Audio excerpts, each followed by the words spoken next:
Hey team, I am excited to get you started on the DrinkMachine challenge. Hopefully you have this document open and can take a look.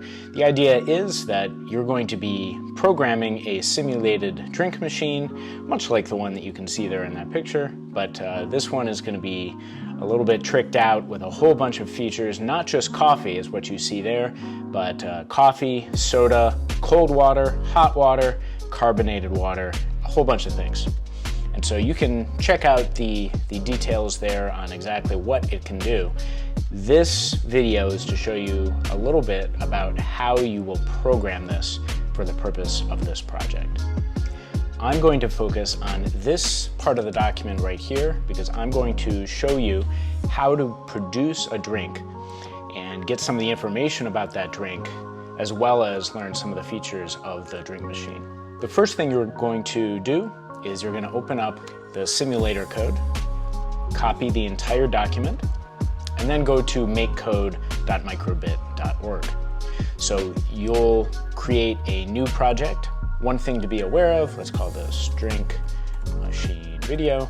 One thing you want to do is make sure you set this to be JavaScript only, because that's the language we're going to be using. And then your first step is just to paste the entire starter code into the simulator. So now we have all of the code ready to go. We're going to put our commands for this project right under this line that says add your own code below. You can look at the code above if you really want to, but don't change anything, just because it's very easy to break something and you want this working for the purpose of this project. Let's go back to the project description and think a little bit about this. So it says to produce a drink, we have to follow a certain number of steps. And so I'm going to show you how to use the API, the set of functions that are built into this drink machine, to actually do some of these steps. I'm not going to do the whole thing for you because this is going to be your project, but I am going to give you some hints to nudge you in the right direction so you know what to do. So first thing, we have to fill the mixing container with the correct volume of water. So let's try that out. If I go here and look at how do I fill the container, I look through the different commands, and here is one that says start filling container. So I'm going to do that. I have this thing called my drink machine, so I'm going to do my drink machine dot start filling container. And I'm going to call that. I want it to fill the container for a certain amount of time. So I'm going to do a mydrinkmachine.wait, and I put in a time in milliseconds. So let's just say for 1 second, I'm going to do that. And then I'm going to do mydrinkmachine.stop filling container.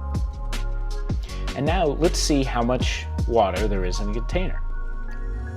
So I'm going to do serial.writeLine, because that's how I print to the serial port. And then I'm going to do mydrinkmachine.getVolume. And so this command right here is going to get the volume of water that's right now in the mixing container. It's giving me an error. If I click here, the reason it's giving me an error is I am trying to print something out that is a number, and I can only print out strings. So to fix that, I have to call this other function called .toString to turn it into a string. Let's run the code.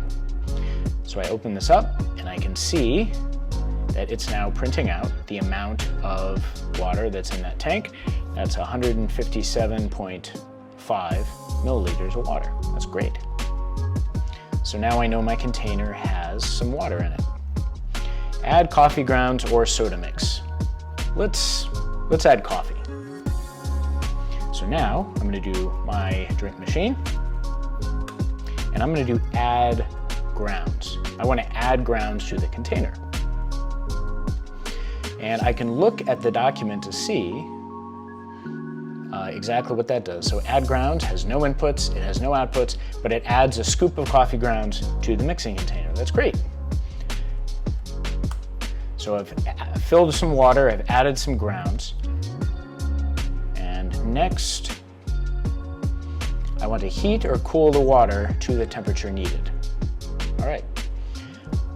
So let's scroll up a little bit. I'm making a cup of coffee, and this tells us that for a cup of coffee, I have to heat it up to a temperature of between 93 and 96 Celsius. So I have to heat the water in that container. And so I have a bunch of these functions. Let's turn the heater on. And let's do my drink machine dot wait, and let's heat it for 10 seconds. So that's 10,000 milliseconds. And then let's print out the temperature of the mixing container, of course remembering to turn it to a string. And let's run the code. Okay, so it filled the container, we can see that. Still heating, still heating. Okay, and it's turned the temperature of the mixing container is now 49 degrees Celsius. So it's not quite where I need it to be in order to get it up to temperature. So I obviously need to adjust the amount of time that I'm heating that up. Okay, now I could just change this. Maybe I want it to be 15 seconds, that's possible. But I hope that tells you a little bit about how we might go about this. Next step, now that I've done that, so I've added some water, added coffee grounds, I've heated it up. I am not making soda, so I don't need to carbonate, and I'm going to dispense the drink using the function fill cup. Cool. And so I now have this inside the container, and I'm now going to get a filled cup. So I'm going to define a new variable using let. So let filled cup be equal to the result of filling the cup, because I know that the last thing that I'm going to be doing is filling the cup. And if I go to my description here, I go all the way to the bottom.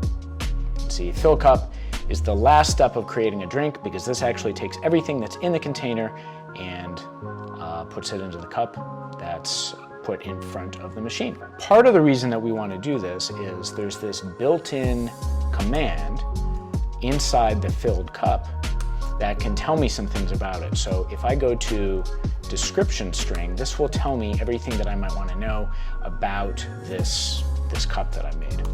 So let's run the code. There's my volume, that's the volume in the container. So this tells me then that this is the volume of the cup. It tells me the temperature, it tells me how much coffee is in it, it tells me there's 0 soda in it, which is what we would expect, and it says it is not carbonated, which is good, because that would be a pretty terrible cup of coffee if it was also carbonated. Let's go back to the description, because there's one last thing that we may want to do. Notice that it gives us some parameters for coffee.